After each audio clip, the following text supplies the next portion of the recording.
सभी को जय मसीह की। थोड़ी तकनीकी खराबी के कारण हम थोड़ा देर से आरंभ कर रहे हैं। प्रभु को धन्यवाद देते हैं कि एक बार फिर इस प्रकार मिलकर परमेश्वर के वचन पर मनन करने का अवसर हमें मिला है। प्रभु के नाम की महिमा हो। हम इब्रानियों की पत्री से अध्ययन करते आ रहे हैं और आज भी हम उसी अध्ययन में आगे बढ़ेंगे। हम निकालेंगे इब्रानियों की पत्री, उसका 11वां अध्याय और 1 और 2 आयत को पढ़ेंगे और उसके बाद 23 से 28 आयत तक हम पढ़ेंगे। इब्रानियों हिब्रूज चैप्टर 11 वर्स 1 और 2, उसके बाद 23 to 28। जल्दी से पढ़ने में मदद करें। अविश्वास आशा की हुई वस्तु का निश्चय और अनदेखी वस्तु का प्रमाण है, क्योंकि इसी के विषय में प्राचीनों की अच्छी गवाही दी गई। 23 से आगे पढ़िए। विश्वासी से मूसा के माता पिता ने उसको उत्पन्न होने के बाद 3 महीने तक छिपा रखा, क्योंकि उन्होंने देखा कि बालक सुंदर है। अब वे राजा की आज्ञा से न डरे। विश्वासी से मूसा ने सराहना होकर फिरौन की बेटी का पुत्र कहलाने से इनकार किया, इसलिए कि उसे पाप में थोड़े दिन के सुख भोगने से परमेश्वर के लोगों के साथ दुख भोगना और उत्तम लगा, और मसीह के कारण निंदित होने को मिस्र के भंडार से बड़ा धन समझा, क्योंकि उसकी आंखें फल पाने की ओर लगी थी। विश्वासी से राजा के क्रोध से न डरकर उसने मिस्र को छोड़ दिया, क्योंकि वह अनदेखे को मानो देखता हुआ दृढ़ हो रहा। विश्वासी से उसने फसा और लहू छिड़कने की विधि मानी कि पहिलौठा का नाश करने वाला इस्राएलियों पर हाथ न डाले। परमेश्वर अपने वचन के पढ़े और सुने जाने पर बहुतायत से आशीष दें। हम हर बार संदर्भ को दोहराते हैं ताकि परमेश्वर का वचन समझने में हमें सहायता मिले। संदर्भ क्या है? इस पत्री का संदर्भ ये है कि ये जो विश्वासी लोग हैं जिन्हें पत्री लिखी गई है वो यहूदी धर्म से, यहूदी समुदाय से आते हैं और इन्होंने प्रभु यीशु मसीह पर विश्वास करके यहूदी रीति रिवाजों को छोड़कर प्रभु यीशु मसीह के द्वारा दिए गए वचन निर्देशनों के अनुसार परमेश्वर की भक्ति करने का फैसला लिया है। ये प्रभु यीशु मसीह पर विश्वास करते हैं और एक कलीसिया के रूप में एकत्रित होते हैं। और लेखक जो है इस बात को ध्यान में रखते हुए कि ये यहूदी विश्वासी लोग बड़े सताव का सामना कर रहे हैं, बड़े विरोध का सामना कर रहे हैं, इनके ऊपर एक दबाव है और इनके पास पर्याप्त परमेश्वर के वचन की खरी शिक्षा नहीं है। इसलिए लेखक इन्हें ये पत्री लिख रहा है ताकि इनका विश्वास मजबूत हो। वो उनके विश्वास को बल देना चाहता है ताकि ये विश्वासी लोग जान ले कि जब प्रभु यीशु मसीह के पीछे चलकर हमने परमेश्वर की भक्ति करने का फैसला लिया है तो वो एक सही निर्णय है। और लेखक जो है पुराने नियम से, मतलब जिस व्यवस्था को अभी तक ये लोग मानते आए थे, उसी व्यवस्था में से अनेक उदाहरण ले लेकर समझाता है कि तुम जिस विश्वास में अब आगे बढ़ रहे हो वो सही विश्वास है। जिस मसीह पर तुमने विश्वास किया उसकी चर्चा पुराने समय से की गई है। व्यवस्था उन बातों का प्रतिबिंब है और वास्तविक जो रूप है वो मसीह यीशु। अब ये समझाते समझाते वो 11वें अध्याय में आता है।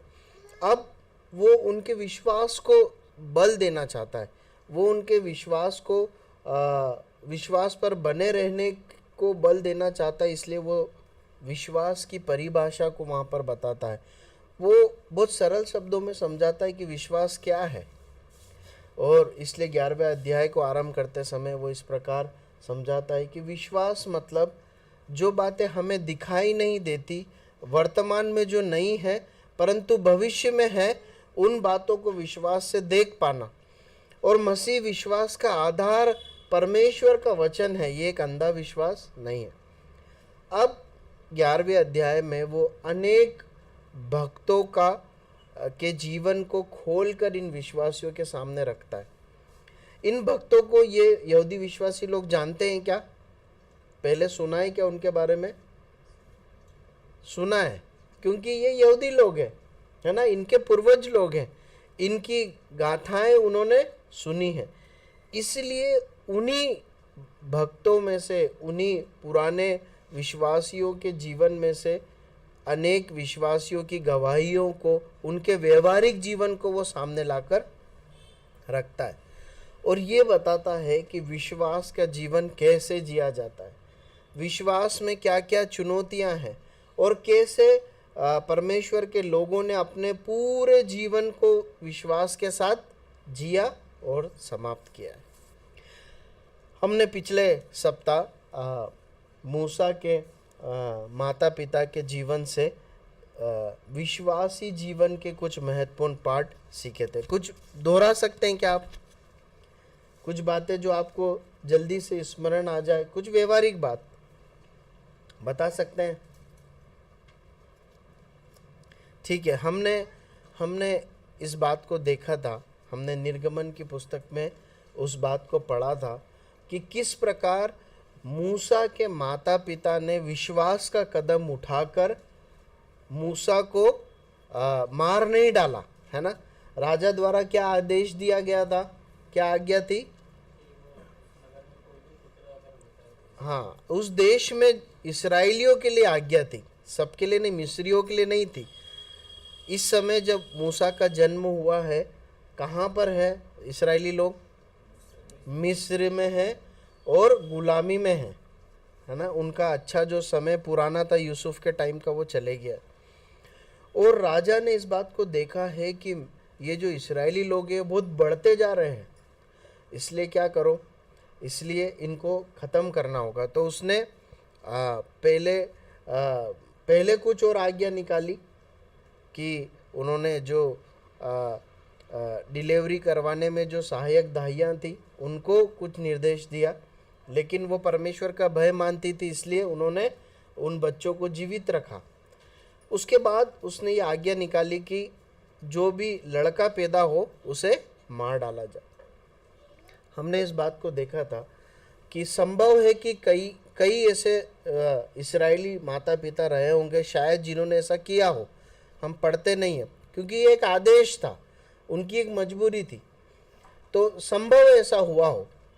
लेकिन मूसा के माता पिता के बारे में लिखा है कि वो राजा की आज्ञा से नहीं डरे और उन्होंने मूसा को जीवित रखा।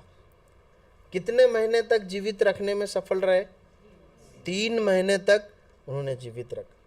और हमने इस बात को सीखा था कि सच्चा मसीह विश्वास हमें निडर होकर जीने में सहायता करता है, हमें निडर बनाता है। उसके बाद हमने इस बात को देखा था कि सच्चा मसीह विश्वास जो है विजय देता है। फिर हमने इस बात को देखा था कि सच्चा मसीह विश्वास जो है वो ईश्वरीय बुद्धि और समझ देता है। फिर हमने इस बात को देखा था कि सच्चा मसीह विश्वास सामर्थ देता है, और ये सब हमने मूसा के माता पिता के जीवन में देखा था। मूसा के माता पिता का नाम क्या है?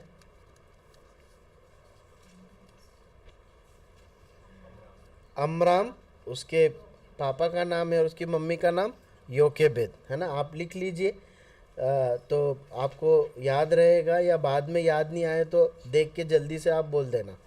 अमराम और योकेबेद उसके मम्मी पापा का नाम है। उसके पापा है अमराम और उसकी मम्मी है योकेबेद।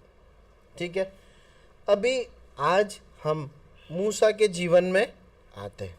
ठीक है, 24वीं आयत को पढ़िए, क्या लिखा है? विश्वासी से मूसा ने सयाना होकर फिरौन की बेटी का पुत्र कहलाने से इनकार किया। ठीक है, अब यहाँ से लेखक मूसा का जीवन का वर्णन करते हुए उसके विश्वास के जीवन को हमारे सामने रखता है और यहूदी विश्वासियों के सामने रखता है।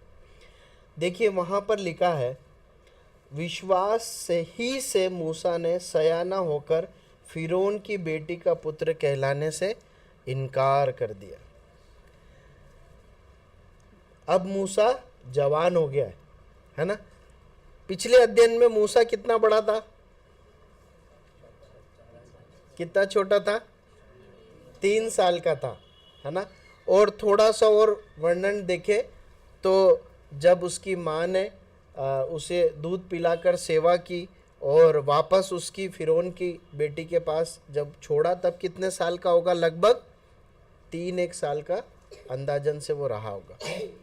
लेकिन जब 24वीं आयत में पढ़ते हैं तो मूसा कैसा हो गया है, अब मूसा जवान हो गया, सयाना हो गया। हम उस भाग में आएंगे जहां पर निर्गमन में लिखा है वो जवान हो गया।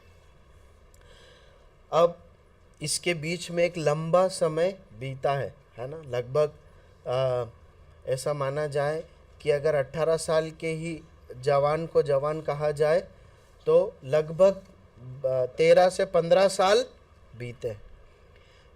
इस 15 साल के जीवन के बारे में ज़्यादा कुछ लिखा नहीं है, लेकिन उसके जवान होते से ही उसके बारे में कुछ लिखा है कि उसने क्या कर दिया, उसने फिरौन की बेटी का पुत्र कहलाने से इनकार कर दिया और मसीह विश्वास के कुछ और कदमों को, निर्णयों को, जीवन को हम देखते हैं। देखिए, मूसा के माता पिता के जीवन का, निर्णयों का बहुत बड़ा प्रभाव मूसा के ऊपर पड़ा था। एक बात हम यहाँ पर देखते हैं, मूसा के माता पिता ने एक बड़ा निर्णय लिया विश्वास के साथ। उसका परिणाम ये हुआ कि उन्होंने मूसा जैसे एक पुत्र को बड़ा किया और फिर मूसा के विश्वास के कितने निर्णयों को या परिणामों को देखते हैं, बहुत सारे देखते हैं।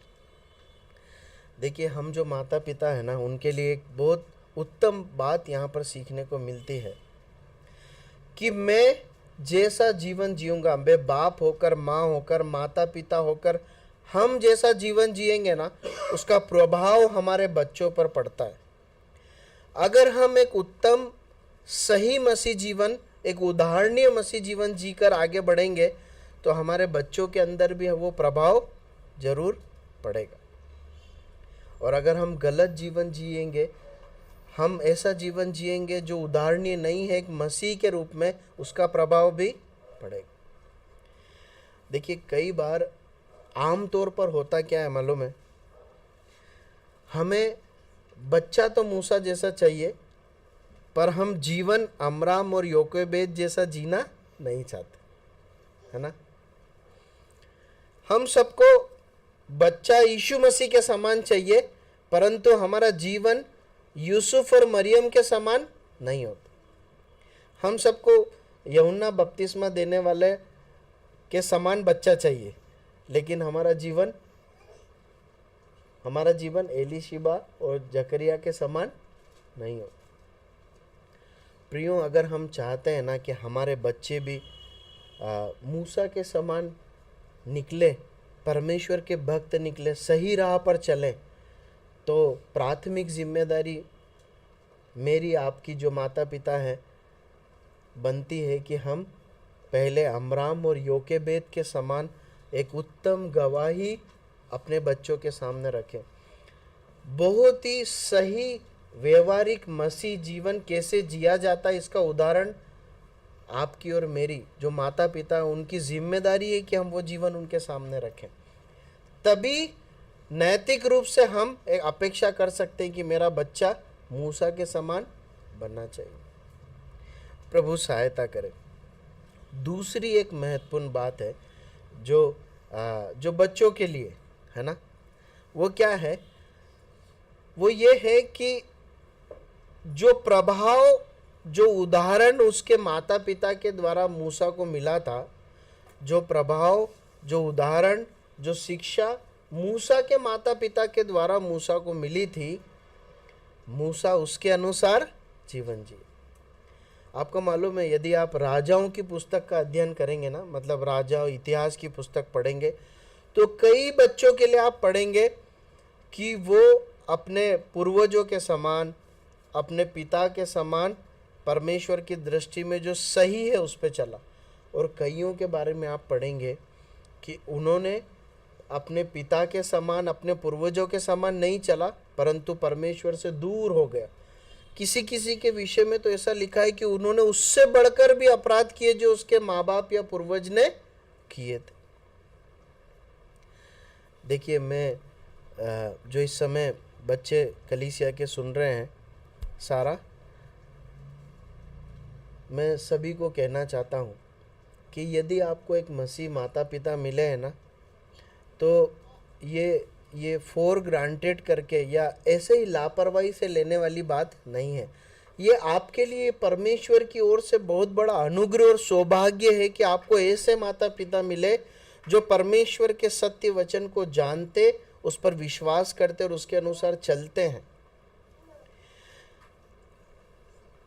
अब आपकी जिम्मेदारी है कि जो शिक्षा वो आपको देते हैं, जिस उदाहरण को आप उनके जीवन में देखते हैं, उनकी वजह से जब आप कलीसिया में आकर परमेश्वर के वचन को सुनते हैं, तो आपकी बहुत बड़ी जिम्मेदारी है, नैतिक उत्तरदायित्व बनता है कि आप उन शिक्षाओं को थामे रहें, उस पर चले और जिस प्रकार माता पिता ने चलकर परमेश्वर की महिमा की, आप भी आगे चलकर परमेश्वर की महिमा करें। हम मूसा के जीवन से ये सीखते हैं।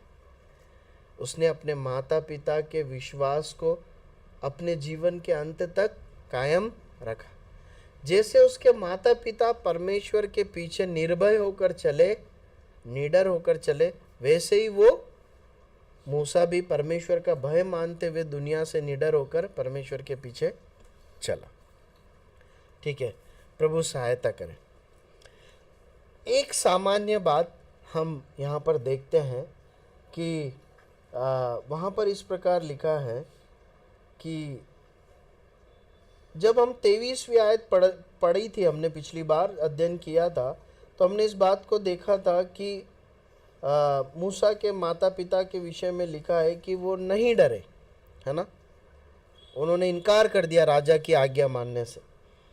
और 25वीं आयत में हम मूसा को भी क्या करते हुए देखते हैं, इनकार करते हुए देखते हैं। तो एक सामान्य बात जो हम यहाँ पर सीखते हैं मूसा के मम्मी पापा के जीवन से और मूसा के जीवन से, कि एक सच्चा मसीह विश्वास हमें ना कहने की सामर्थ्य देता है। आप समझ रहे हैं? एक सच्चा मसीह विश्वास गलत को ना कहने की सामर्थ्य देता है, बुराई को ना कहने की सामर्थ्य देता है। परमेश्वर के प्रकाश में जो बातें सही नहीं है उसको ना कहने की सामर्थ्य देता है, और जो सही है उसको करने की सामर्थ्य देता है। देखिए, ना कहना जरूरी है क्या हमारे जीवन में? ना कहने के लिए सामर्थ्य चाहिए क्या? चाहिए। एक सच्चा मसीही अपने जीवन में हमेशा चुनता है, निर्णय लेता, हाँ मैं इसे करूँगा या नहीं मैं इसे नहीं करूँगा। यदि हम सच्चाई से अपने मसीह व्यवहारिक जीवन जीना चाहते हैं तो हमें अनेकों बार दिन में ये निर्णय लेने पड़ते हैं, क्या? नहीं, मैं इन बातों को नहीं देखूँगा, नहीं मैं इस विचार को अपने मन में जगह नहीं दूंगा, नहीं मैं ये गंदी बात अपने मुंह से नहीं बोलूँगा, नहीं मैं ये निर्णय नहीं लूँगा, नहीं मैं ये व्यवहार नहीं लूँगा। लेकिन इसके पीछे जो सामर्थ्य है वो क्या है मालूम है? वो है विश्वास, परमेश्वर के वचन पर भरोसा। ये भरोसा कि जब मैं इसे करूँगा या नहीं करूँगा, इसका परिणाम मुझे एक दिन भुगतना है। परमेश्वर मुझे देख रहा है और मैं इस गलत कार्य को करने के लिए ना कहता हूँ या हाँ कहता हूँ, इन दोनों को परमेश्वर देखेगा और उसके अनुसार मुझे प्रतिफल देगा। एक सच्चा विश्वास, एक सच्चा मसीह विश्वासी ना कहने की सामर्थ्य पाता है, उस विश्वास के कारण जो उसका परमेश्वर के वचन पर है। ठीक है, अब हम थोड़ा मूसा के जीवन में आते हैं, उसके जीवन को हम सब मिलकर थोड़ा मनन करते हैं कि किस प्रकार उसने इनकार किया। तो हम एक भाग को पढ़ेंगे, निर्गमन की पुस्तक, उसका 2 अध्याय उसकी 11 से 12 आयत पढ़ी।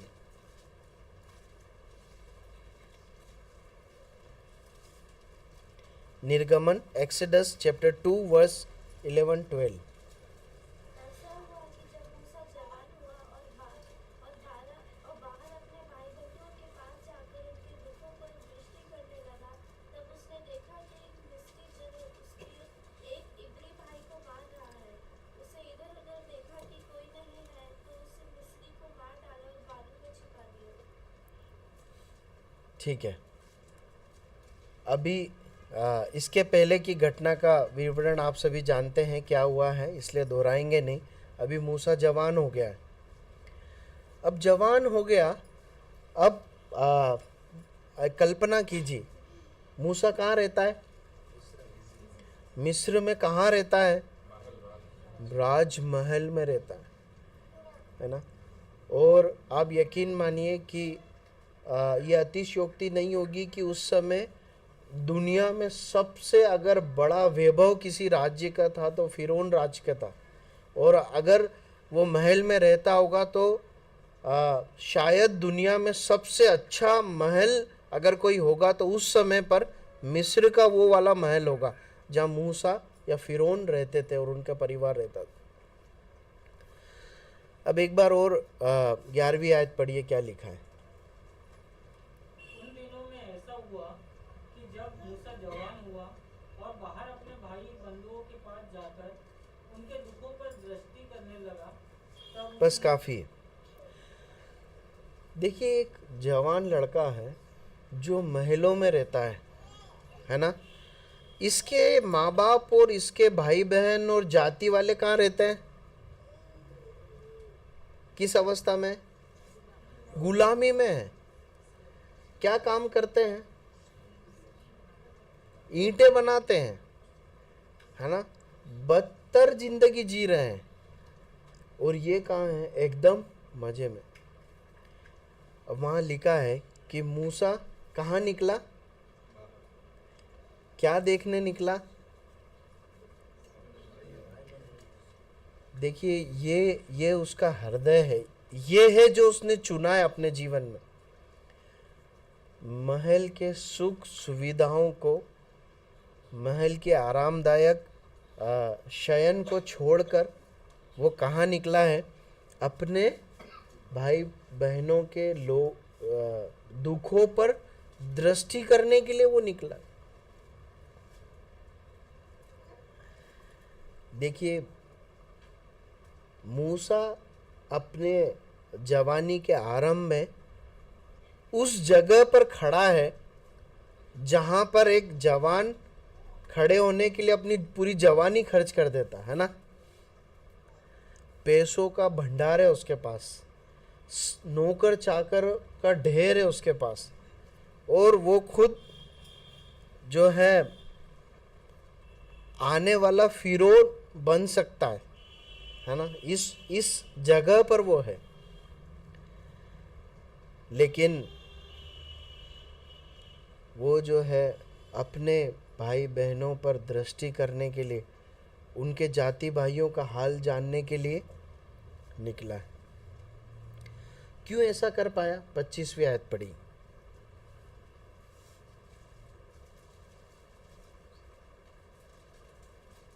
25वीं आयत। इसलिए कि उसे पाप में थोड़े दिन के सुख भोगने से परमेश्वर के लोगों के साथ दुख भोगना और उत्तम लगा। यह है कारण।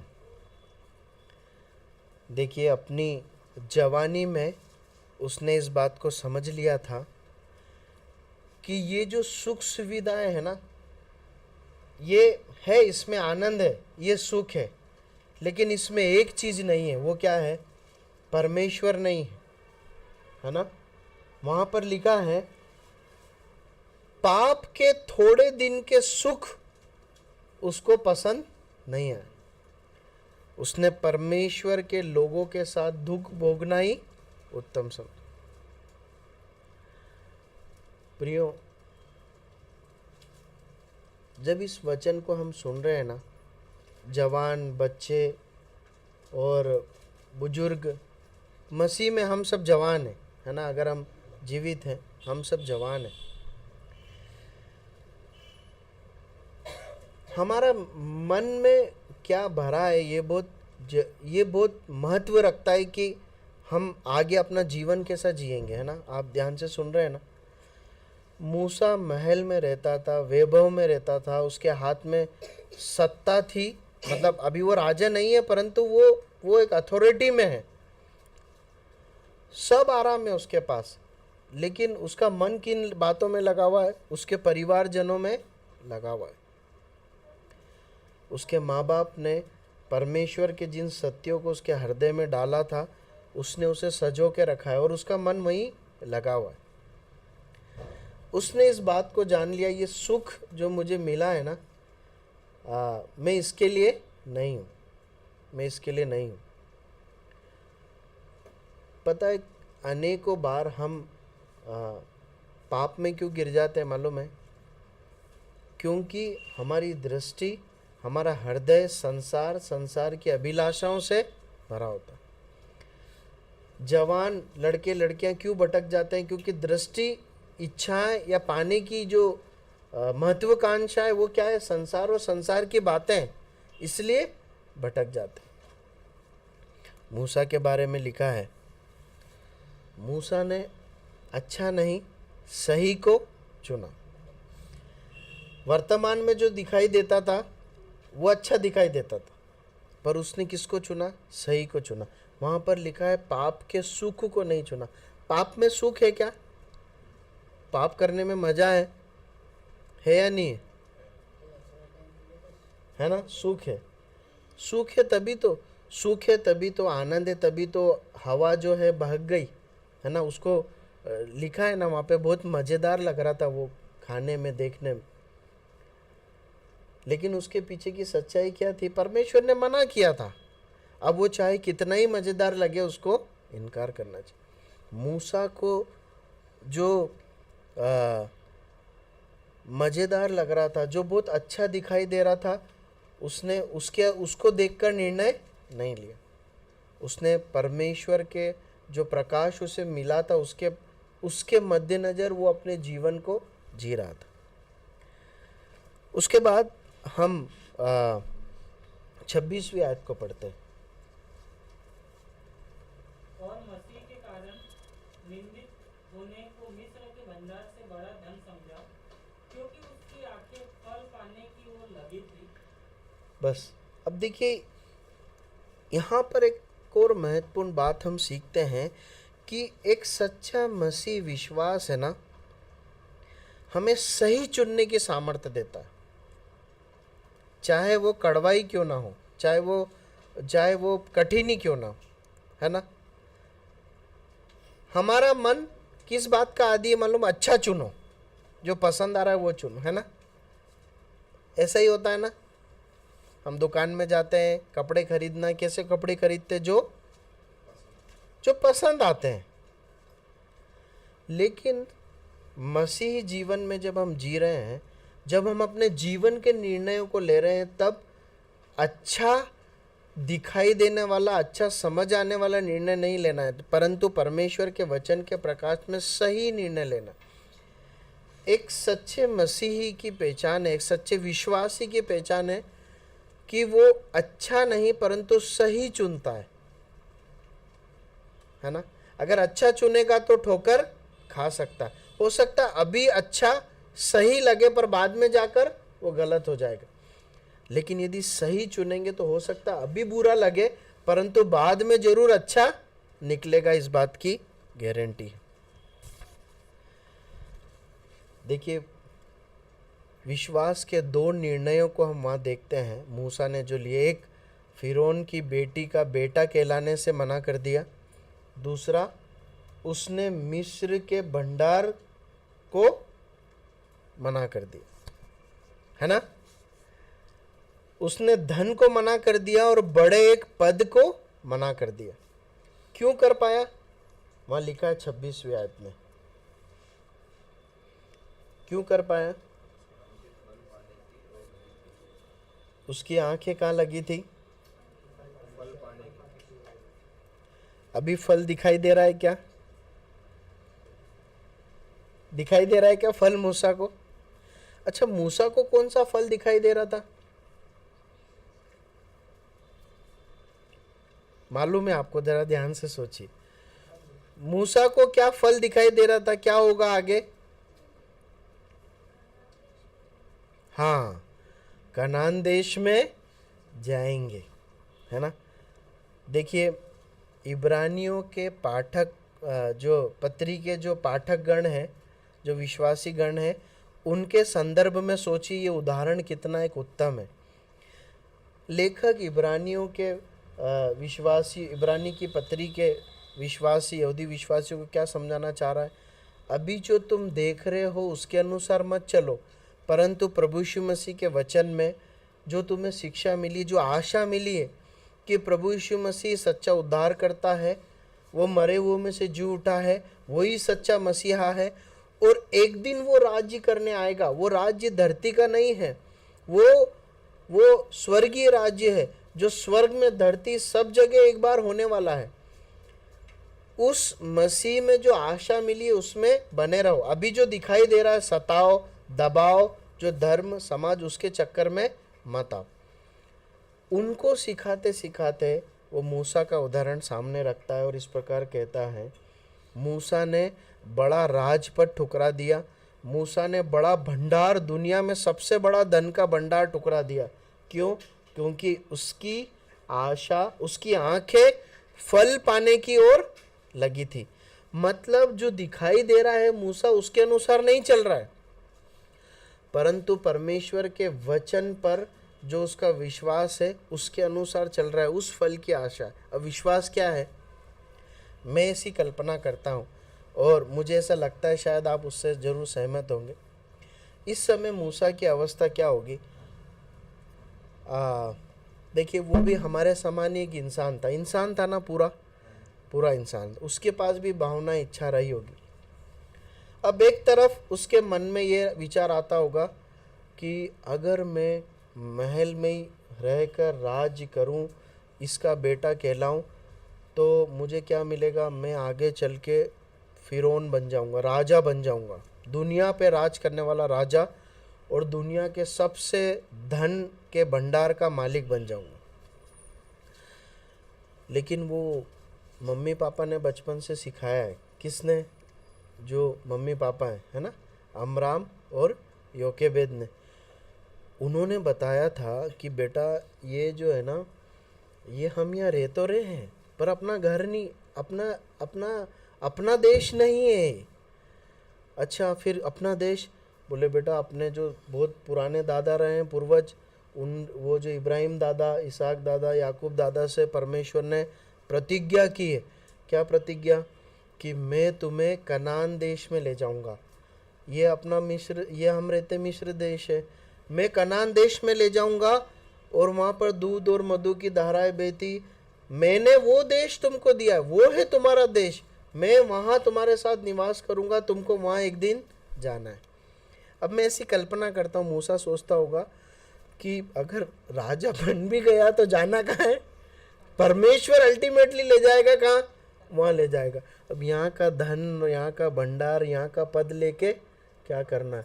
तो फिर परमेश्वर के साथ कहाँ चलते हैं? कनान देश ही चलते हैं।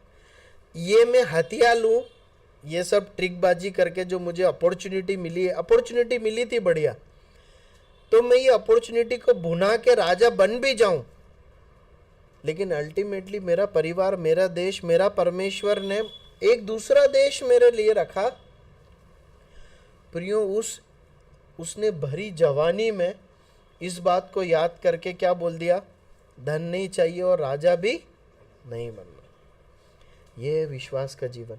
उसने उस बात को देखा जो दिखाई नहीं दे रही। आधार क्या है?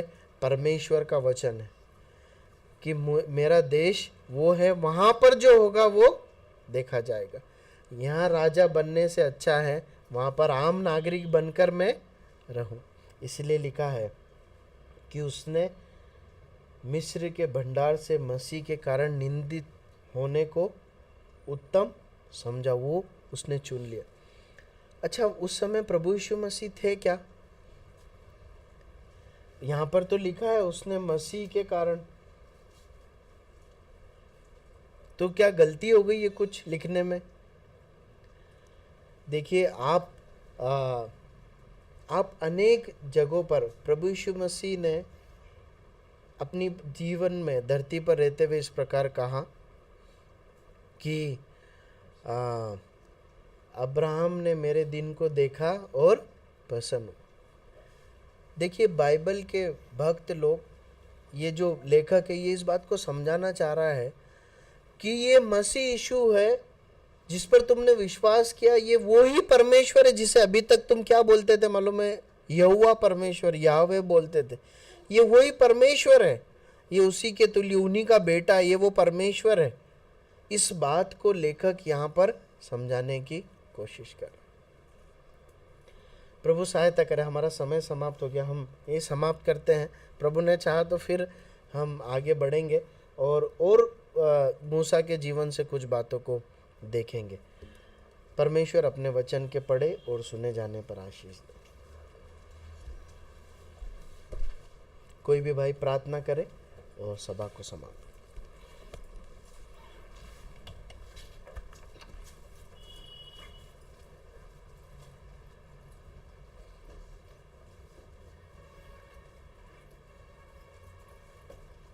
प्यारे परमेश्वर के पिता,